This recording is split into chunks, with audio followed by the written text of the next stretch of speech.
So DXY da ku bilowno ana waxaan isleeyahay maanta ay tahay xaaladda hadda la joogo fursaddan baayo kor u socoto inay tahay la siiyo taasaa macquul ila dhowr lowsaa meeshan yeesho haddii aa fiirsidna oo halkaa ah ilaa kan so ayagana in la guud gareeyo oo kor loo jibiyo waa macquul kadib salka la soo aado haddaysan ahayn mar walba horta loo haagan waa kan oo dhowrka zone aan meesha dhignaa waxay noo yihiin loo haya so supply zonekan aan hore u analyze garaynay so hadda wuxuu noqonayaa halkaasi waxyaabaha rabo inaan fahanno waxaa waaye suuqa anytime uu loo hay abuuro loo hayga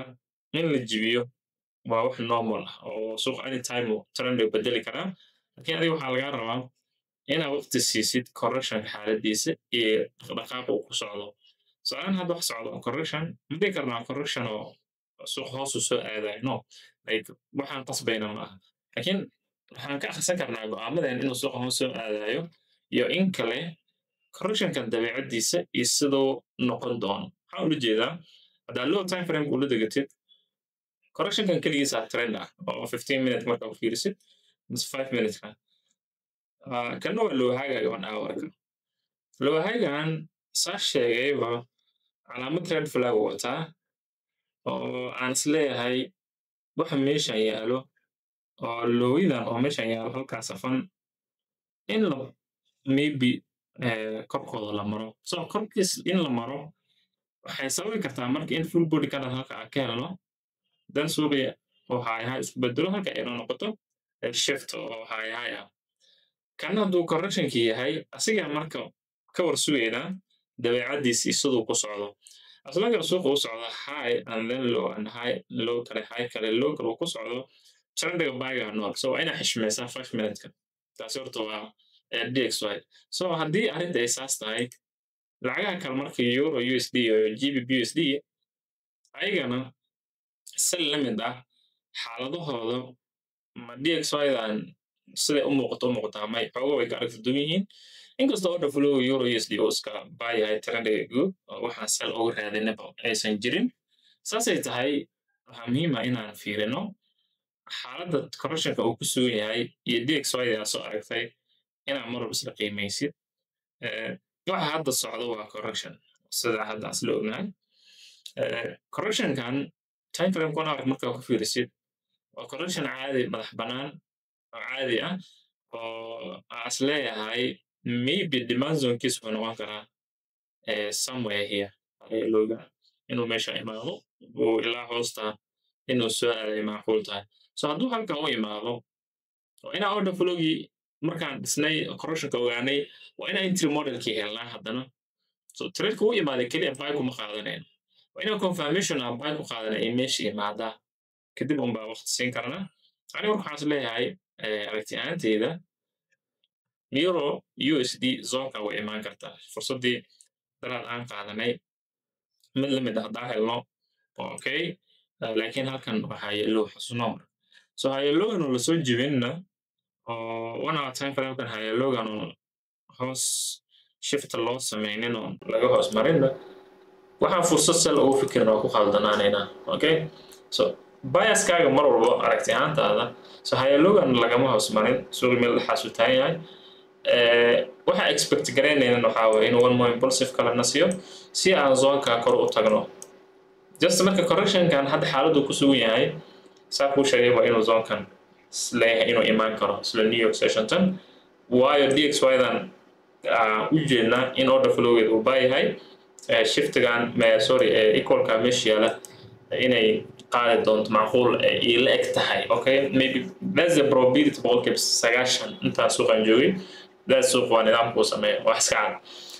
so euro USD-na waa xaalkeeda waa saas then haddaan GBP USD u gudbo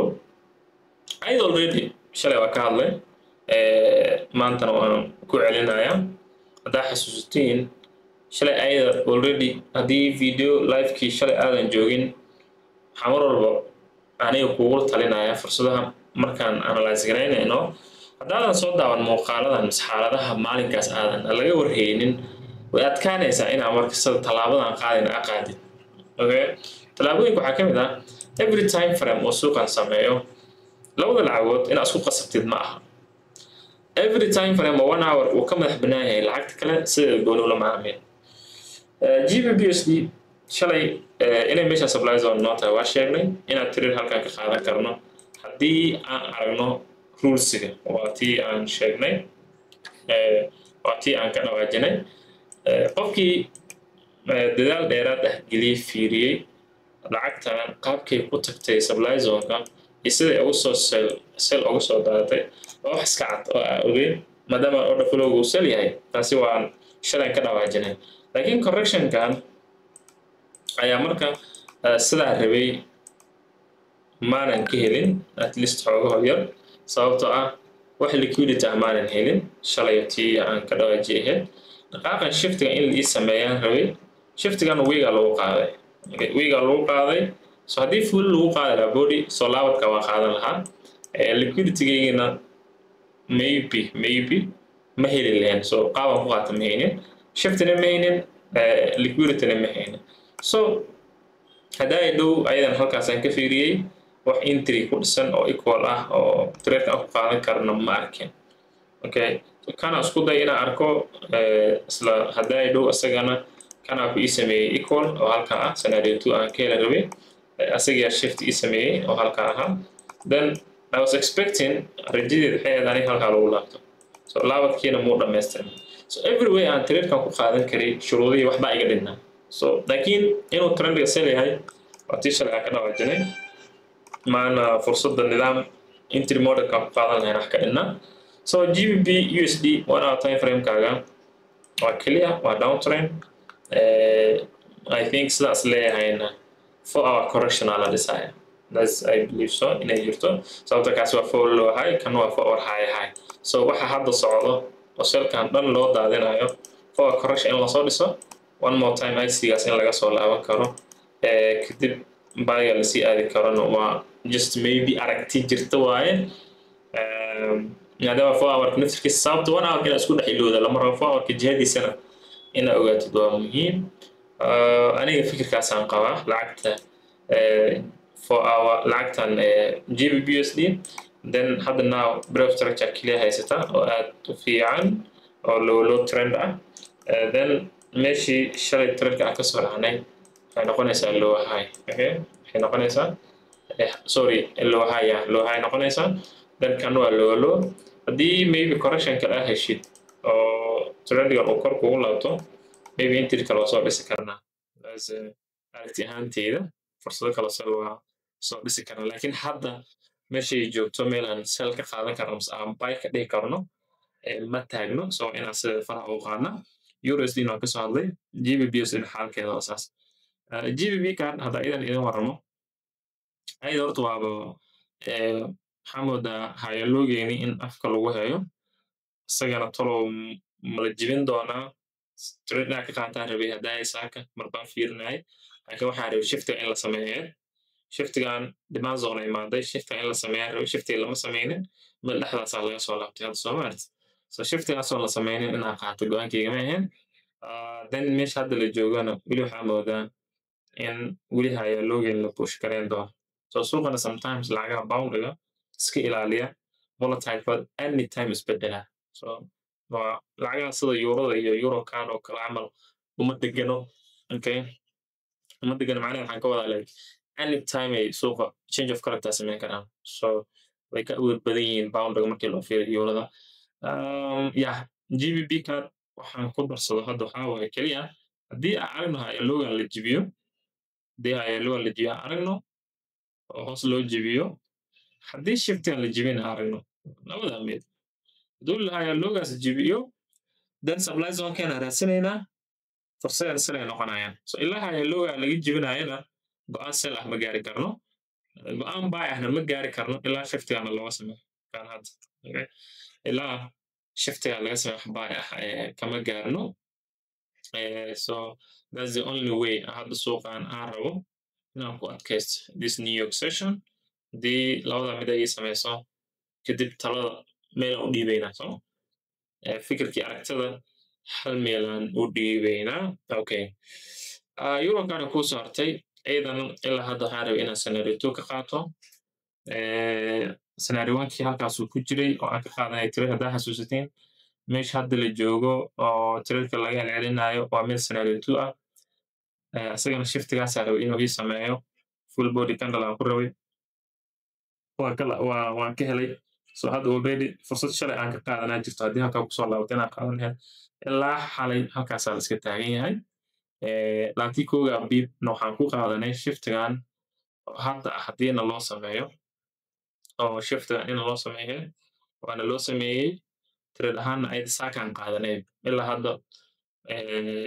London session lagu soo dhamaatay consolidationkaas iskaga jirta. So this New York session aan aragno haddii ay ka hoos mari doonto toos stop losskaas u aadi doonto meeshaan tradekaas ka qaadanay oo arkayna inta hadda wada joogno waa arkayna haddii ay qaado 20kan biib oo si toos ah ay u manipulate karayso war ayada ka sugayno kii hore kan qofkii qaatay already TPgiisa uu ka helay laakiin waxaa moodaa order flow-ga caadiga ah in markuu high sameeyey uu low sameeyey high sameeyey low sameeyey high sameeyey in high-lowgii hore lasoo jebiyey. So waxa hadda socdan marka waa trenda 15 minute ah oo low ah. So expectation-kayga iyo filashadayda maadaama 1 hour-ka uu buy yahay oo trending ilaa halka uu buy yahay oo kan 1 hour high ahayno then waxa halkan noo yaala dhan ay yihiin demand zone meesha trade-ka aan shalay ka qaadanay oo scenario 1ka ahaana inuu halka ahaa allahu mustacaan uu halka ahaa ma asagii in dib loo jebiyo oo 20ka biib stop lossna la siiyo kadib halkan gudahan aan shifta ka soo helno aan kadib fursadda buy qaadanana waa macquul sifacay dhegeyso sababtoo ah shiftigan halka ku jiro trade-ka aan ku qaadanay waa kii aan ogeydeen full body candle ma ahayn soo ma ahayn so kani marka waxa u xisaabi karnaa hadda inuu one more time asaga shiftna siiyey oo halkaa naga siiyey haddii 15 minute high lows dib loo soo jibiyo waxaan u baahanahay shifti kale u baahanaa so kan kuma tashan karno that's ani for me taasaan qaba wixii kasoo kordhan waaba trade ahaan waa ku wada jirna waa sugayna inta hadda ayaan sheekaysanayno wax fikir ah kale aan ku darsanayo ma jirto okay so that's taasi waa eurocard xaaladeeda laakiin fikirkeyga iyo trade ahaan weli waxaan qabaa in ay macquul tahay one more time in buy la aado haddii ay noqon weyso zonka in la imaado shift haddaa weyno selka ilaa meeshu aada aragno waan ka gaabsanayna okay hadal kale kuma darsanayno waxaa soo haray kan dby shalay intiina badan haddaa wada joogteen aan life u qaadanay in badan waa sheegay oo ku celiyey dadkii shalay u dhigi lahaa in high one more time la tegi karo rajo weyn aan ka qabnaa so dadka xalay marka trade-ka ilaa Asian session hayey way heleen TP-gooda dad markay New York session dhamaatay oo halkaa ka cararayna way jiraan so dadku isku mid maaha dadku isku fikir ilaahay ma saynin anna mar walbana waan ku celin waxaan dhahaa haddiiba suuqan technical weli u malays inay wax weyn tahay technical wax weyn maaha laakiin mindset-kaaga iyo mentally-ga inaa soo dhistida aad muhiim u ah sababtoo ah trading-ka ma ahan meel qof wuxuu kuu sheega aa samayn kartid waa meel maskaxdaada ay baratay nidaamkay u shaqayn lahayd okay so fursaddaana si qurux badanaa ku dhamaysanay ilaa shalay ilaa xaaladeeda waa tii aad la socoteen haddana haddii aan ku hadal darsado kar gby ani new demand la ii sameeyey okay new demand la ii sameeyey oo halka ic canal ku jiro so asagaan u baahanay one more time in lagu soo laabto fikir ahaanteyda taasaan qaba isagoon correction waxaan u baahanahay correction caafimaad qabo trade-kii shalay aan qaadanay in one more time correction soo sameeyo kadib halkaasi aan entry model ka dhisno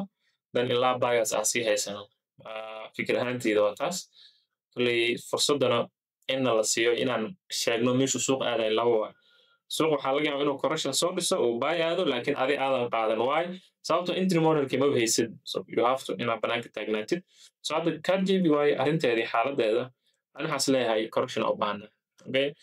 fursadahana waa buy on wax sell ah meesha miyaala waxaa kuu soo haray usd jby iidana shalay waan ka dhawaajanay in dhowrka equal u qaadi karo maadaama kan jby ku jirnay ayada aan banaanka ka taagnayn so kuwan saak Asian session markay ahayd la qaaday equaladii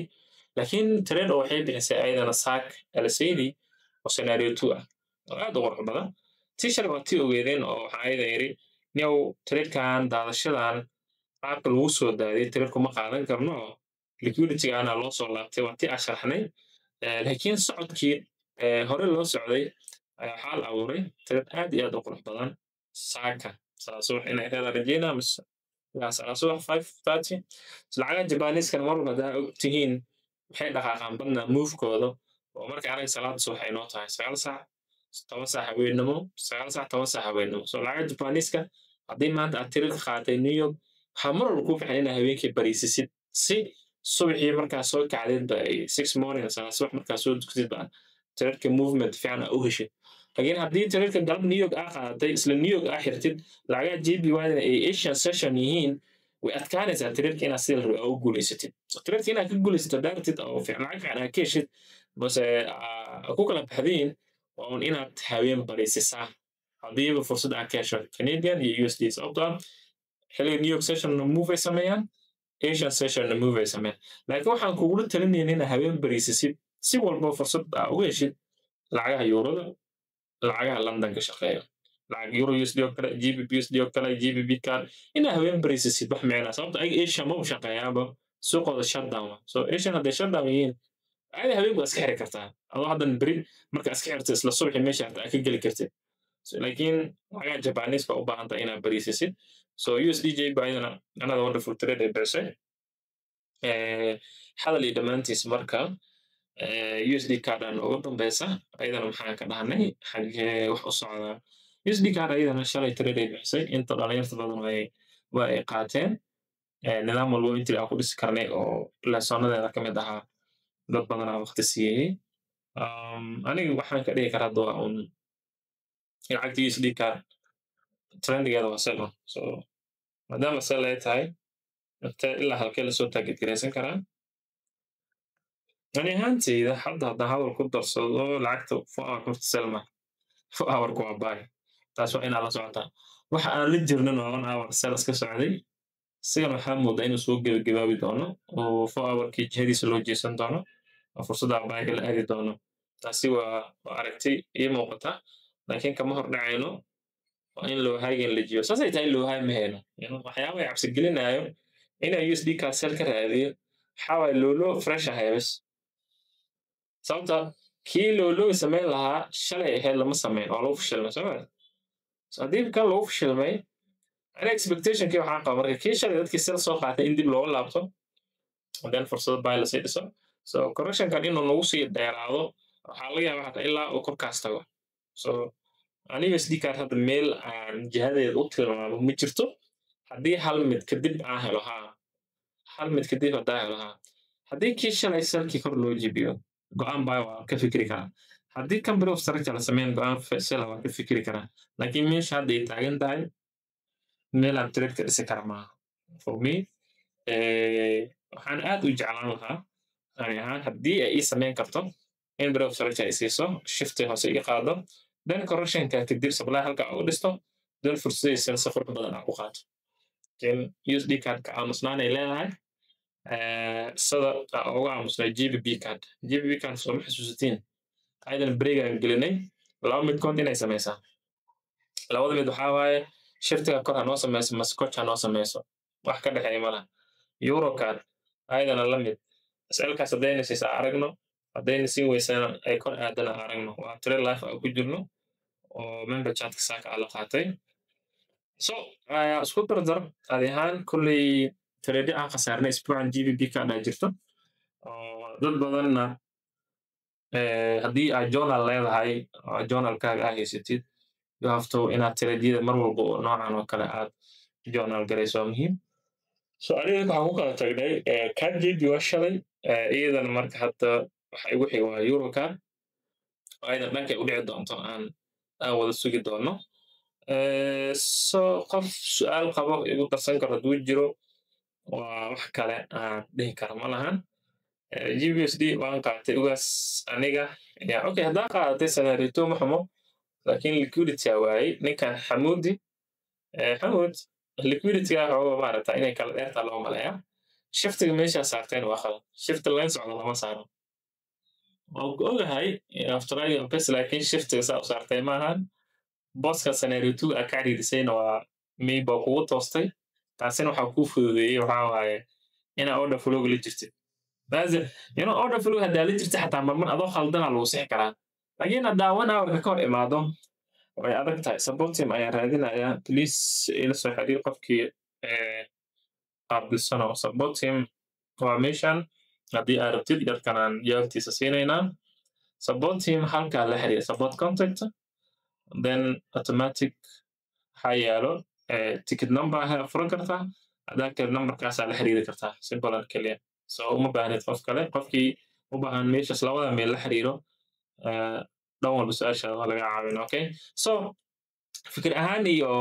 nidaam walbo aan hadda isla meel dhigi karno kulli intaasay ahaayeen so haddaa ay weydiisid ustaad tareen noocee noo soo dhow ani hal mid un baan ku dhihi lahaa ani euro card aan ku jira horta haddii aan kuu sheego laakiin hadda siday u muuqato xaalad ahaan eurada siday u muuqato hayalogan oo 15 minuteska ama 5 minuteska hadda leenka ii saar haddii full body ka dhan lagu jibiyo waxba ma yaalan meesha okay waxba ma yaalan so calaamadan aan ka qaadaya hadalka ula jeeda waa saas leenkan horta consolation iskaga jirtaa ilaa saaka korka iyo 10 biba u dhexaysa ayada dhan 10 biba iyo 5 biba 10 biba ayada kor hoos ugu laabanaysaa ma fahanti so leenkan reebka ii saar haddii la soo jibiyo full body lagu soo qaado waxba ma yaalan okay you just leave it like ilaa zoonkan haddana mar kale shift laga soo sameeyo sugeynaa haddii laakiin kan la jibin waayo full body lagu jibin waayo still we are safe zone aad joognaa so hadda qaabkay u jeedaan waa qaab ay ku furan tahay qaab waxaa waaye ina zoonkan mar kale ay ku laaban doonto nidaamka haddii new york session hadda la joogo kolley consolidationka kuma jirayso meeshii reer kadib dhan un bay u dhaqaaqi doontaa so waa ka war sugeynaa laakiin trade kalo hadda ii dhow idinla wadaagi karo ma jirto haddaa USD ku celiyin waa idin sheegay ogaada DXY-da waxay haysataa equal badan oo kor ka jiro so equalka in la qaadayo waa iska caddahay ma iska cad waa sidii qoraxda banaanka u taaganta camal loo qaadi doonaa laakiin waxaan keli isleeyahay ma week uu noqon doonaa ma full body noqon doonaa hadduu week noqdo fursadahan euroda USD-da buy no ahaan doonta laakiin haddii ay full body noqoto waxaan u baahannahay inaan tallaabo dib u dhigno aan DXY-da buy la qaadano si eurada iyo GBP/USD sell u tahay eurada ee markaas sell u noqon doonto so eurada faraa ku godan iska ilaali fursadaha buy-ga ku degdegin okay eurada faraa ku godan fursadaha buy-ga iska ilaali GBP/USD fursadaha sell ayaga naftarkeeda okay oo qaadan kartaa because correction socdo GBP card still confirmation rabnaa oo meel inay u dhacdo euro card waan kuu sheegay ani haddii full body kada halkaas lagu soo qaada out waa baxay card JPY waa correction u baahannahay waa ku cad yahay USD JPY waa idin sheegay idana sidoo kale trade ay bixisay si la mid ah card JPY-da aan correction uga rabno ayadana correction uga rabnaa so IC kana halkaas ku jiro haddii halkaa lagu soo laabto xataa trade yaroo waa dhisi karna macquul ah meesha IC ka dhalaa ka dhashay so correction u baahan tahay okay correctionkaasi u baahan tahayna waa entry modelka inaa ku dabaqdaa so simple